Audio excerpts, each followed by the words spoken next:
Sports Radio 92.9 The Game. Matt Holmes back with you on a Saturday morning.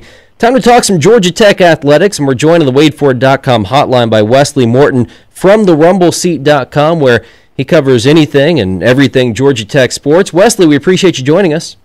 I appreciate you having me. Okay, so the big reason I wanted to have you on the show, coming up later today, Georgia Tech gets ACC play going on the basketball court. You got Georgia Tech going to Notre Dame, where the Jackets are a heavy underdog against the 14th-seeded Irish. We'll get to that in a second, but I'd be remiss if we didn't start out talking about what happened on New Year's Eve down in Miami.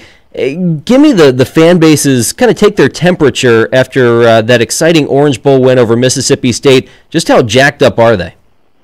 I think they're very elated, just kind of considering the situation of the team, some of the stuff we had to go through this season. A lot of the predictions didn't have us doing so well. So to see the team really start to catch fire in the second half of the season and beat off a really good Mississippi State team is really important. Obviously, Orange Bowl is kind of a new format with the New Year's Six bowls, and the last time we went to Orange Bowl, we lost. So to finally win a major bowl is I think no Georgia Tech fan has any real regrets with how we played the season. I would imagine the vast majority of Georgia Tech fans, the realists at least, I mean, they went into this looking at it saying, okay, we put up a respectable showing in the ACC championship game. We're division champions. We go to the Orange Bowl. It might not be pretty. Maybe we can make that look respectable against a quality team from the SEC West.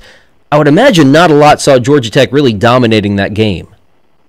Yeah, I agree with that. You hear a lot about the SEC and the talent level, especially defensively, and that combined with the old criticism is that when you give a team extra weeks to prepare for the triple option, that they come out and they're prepared to play against it and they're able to stop it. But it didn't matter.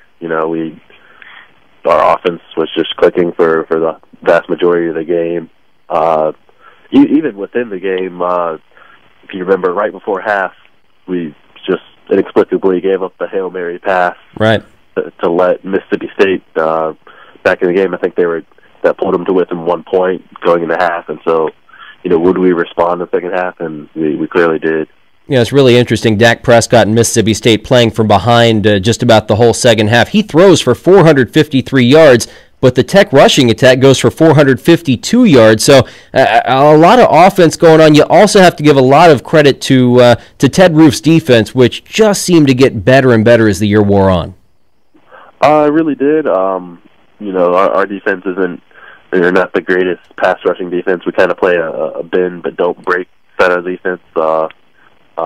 But we come up with big plays when it's necessary, forcing turnovers. We have to really tightening up in the red zone.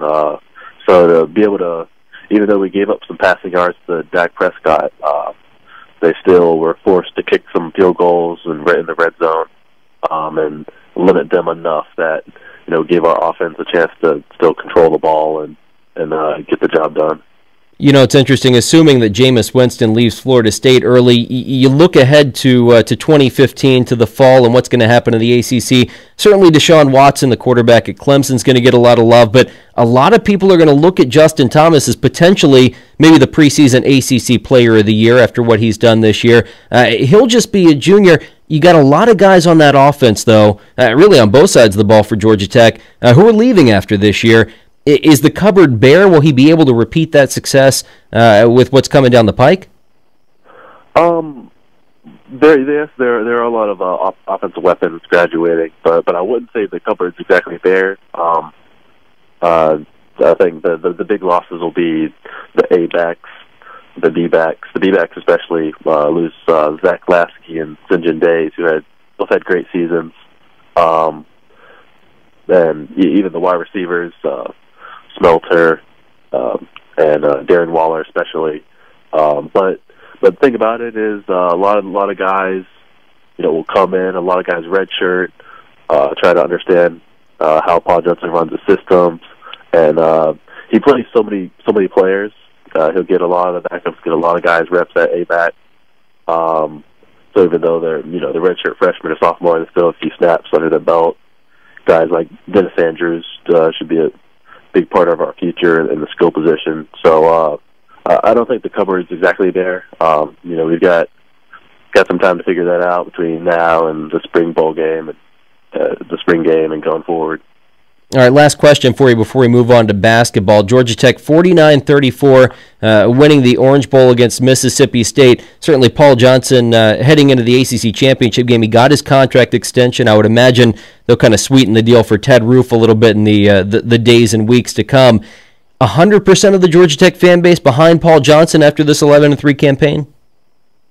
At least the vast majority. I suppose there are still a few that maybe they're kind of skeptical. Maybe this is just a one-year thing.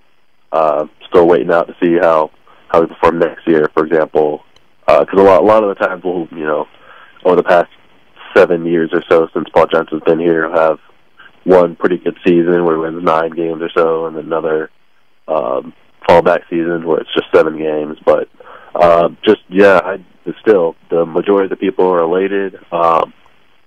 No real qualms about the big contract extension he got, and just excited to move into the future. Sports Radio 92.9 The Game. Matt Holmes joined on the WadeFord.com hotline by Wesley Morton.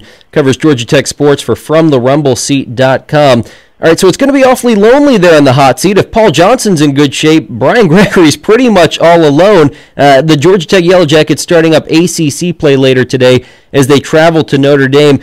Georgia Tech at this point, they go through the non-conference schedule, 9-3, no really marquee wins outside of South Carolina Upstate, no really bad losses. It's basically what we've seen from Georgia Tech under Brian Gregory to this point. Yeah, I'd agree. They played fairly well considering the number of transfers coming in and trying to quickly learn the system. But they hit the ground running. Like I said, there's a bad loss to USC Upstate. It was kind of inexplicable. I don't know what happened in that game. I was sitting there in the first row. I had no idea what was going on. Another bad loss on the road to Dayton, which is where Brian Gregory used to coach. But other than that, they found a way to win. ACC schedule is obviously a different beast than the out-of-conference schedule, so we'll see how that continues. And that conference opener with Notre Dame in South Bend tips at 2:30 this afternoon. Notre Dame, number 14 in the country. You just look down the schedule, and you're right, it's the ACC. It's Murderer's Row. It's what you come to expect.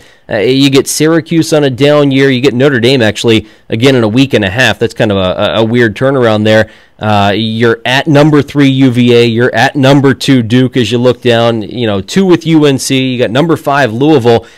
It's going to be tough, and again, kind of the benchmark. We talk about progress. We talk about Brian Gregory being able to show his bosses that he is headed in the right direction with this program, at least making the NIT.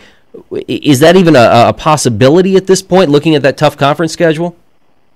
I'd say it's a possibility, but one thing's for sure is that they're going to have to play a little bit better than they played in the out-of-conference schedule.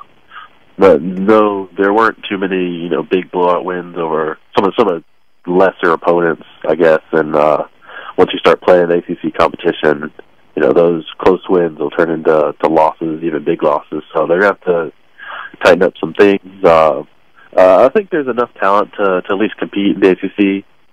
Maybe scratch out. I don't know. They play 18 games in the ACC. Maybe scratch out 7 or 8 somewhere along the way, and possibly that could get them to an NIT, but it's definitely going to be a challenge. It's interesting, kind of a sign of the times in college basketball. You used to look at college basketball coaches and their recruiting classes, and you say, okay, that stud freshman, that's the most important recruit they brought in.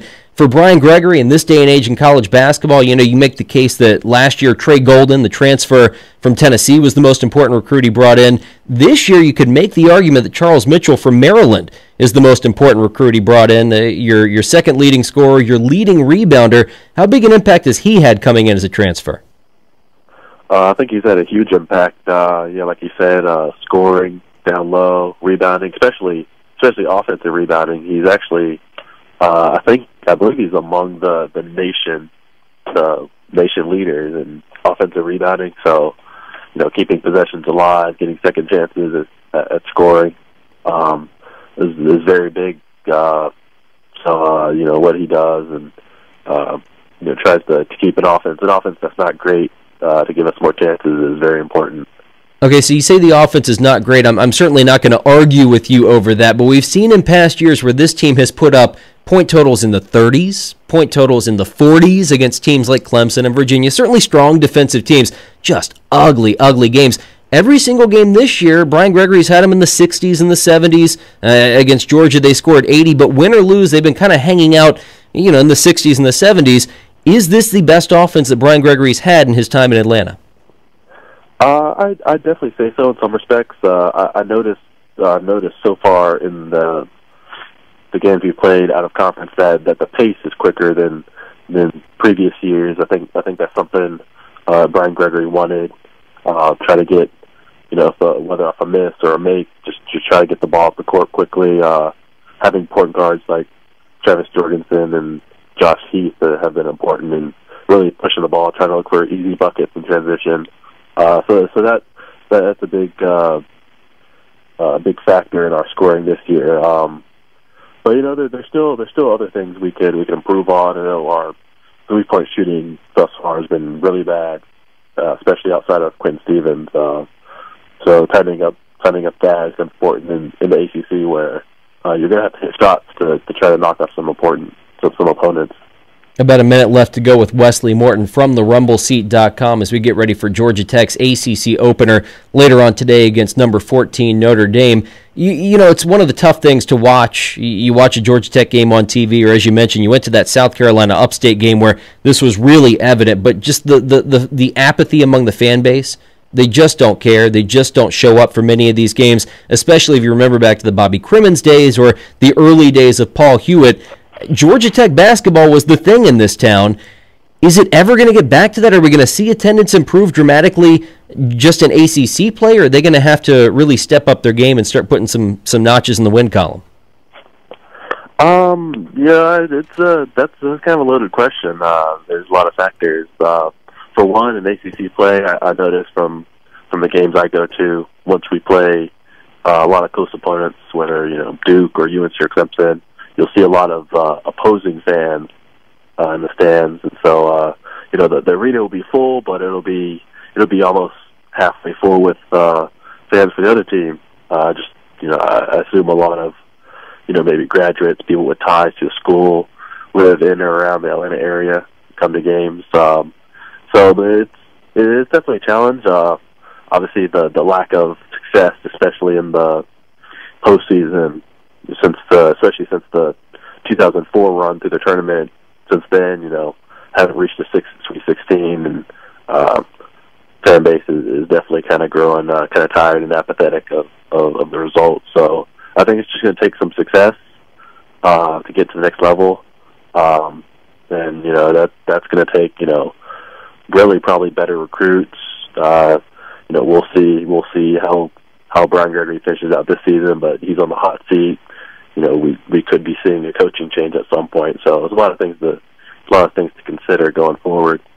All right, check out his work from the RumbleSeat.com. Wesley Morton, we appreciate you joining us. Hopefully the Jackets go out later today and surprise some people.